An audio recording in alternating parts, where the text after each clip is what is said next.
Hola a todos, bienvenidos de nuevo. Bien, entonces, en el video anterior, nosotros habíamos estudiado las razones trigonométricas, ¿verdad? Habíamos visto que hay tres razones trigonométricas muy importantes en la trigonometría, llamadas seno, coseno y tangente. Bien, estas son las tres razones trigonométricas principales que se ocupan.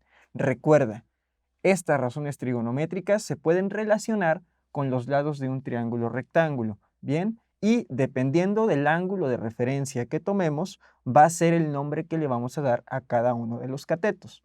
Recuerda, por ejemplo, si nosotros tomamos como referencia este ángulo que está aquí, entonces el lado que está enfrente de este ángulo, el cateto que está enfrente, se va a llamar cateto opuesto. Y el sobrante, el cateto sobrante va a ser el cateto adyacente. La hipotenusa siempre va a seguir siendo la misma. Bien, si nosotros queremos determinar cuál es el valor de la función seno del ángulo de referencia, o sea, de este, nosotros tenemos que dividir cateto opuesto, o sea, este cateto, entre la hipotenusa. Si nosotros queremos determinar el coseno de este ángulo de referencia, entonces tenemos que dividir cateto adyacente sobre la hipotenusa. Y si nosotros queremos sacar la tangente de este ángulo, entonces tenemos que dividir el cateto opuesto entre el cateto adyacente. Aquí tenemos otro ejemplo abajo. Si nosotros agarramos este ángulo como referencia en vez de este, entonces el nombre de los catetos va a cambiar. Aquí arriba, este era el cateto adyacente, porque aquí está el ángulo de referencia. Sin embargo, ahora estamos tomando este ángulo como referencia y el cateto que está aquí abajo, que es el que está enfrente del ángulo, ya no va a ser cateto adyacente como acá, sino que va a ser cateto opuesto.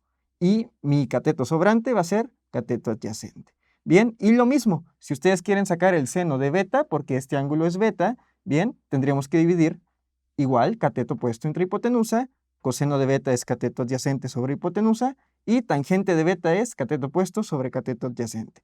Bien, entonces, estas son las razones trigonométricas normales. Bien, hay unas razones trigonométricas que se llaman razones trigonométricas recíprocas. Bien, entonces, simple y sencillamente, las razones trigonométricas recíprocas lo que hacen es invertir la división que tenemos aquí. Al invertir la división que nosotros tenemos aquí en cada una de estas, se generan nuevas funciones trigonométricas. Por ejemplo, si nosotros quisiéramos invertir esta primera función trigonométrica, que es seno de alfa igual a cateto opuesto sobre hipotenusa, tendríamos que ponerle hipotenusa sobre cateto opuesto. Bien, entonces esta división que ya la invertimos ya no sería seno del ángulo, sino que sería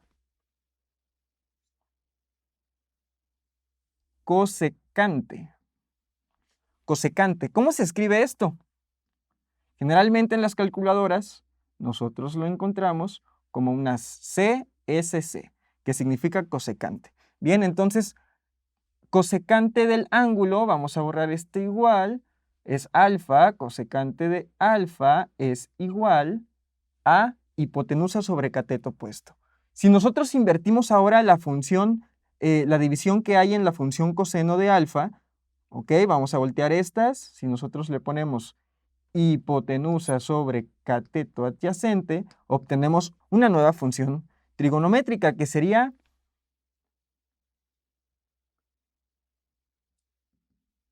secante. ¿Cómo se escribe la función secante? Generalmente lo vamos a encontrar en las calculadoras así, secante de alfa igual a hipotenusa sobre cateto adyacente. Y por último, ¿qué pasa si invertimos la división que tiene la función tangente de alfa? Bien, o sea que si nosotros le ponemos cateto adyacente sobre cateto opuesto. Bien, la nueva función que nosotros vamos a obtener es la función cotangente. Bien, cotangente. ¿Cómo se escribe regularmente en las calculadoras? La vamos a encontrar como una C, una T y una G. Cotangente del ángulo alfa, ¿verdad? Entonces, estas son otras funciones trigonométricas, son razones trigonométricas que se toman de aquí. Lo único que estamos haciendo es voltear la división y al momento de voltear la división se generan nuevas funciones trigonométricas. Estas se llaman recíprocas y también se pueden ocupar dependiendo de cómo sea tu problema matemático y qué es lo que quieras encontrar. Bien, entonces seno del ángulo se relaciona con cosecante, coseno del ángulo se relaciona con secante y tangente del ángulo se relaciona con cotangente del ángulo.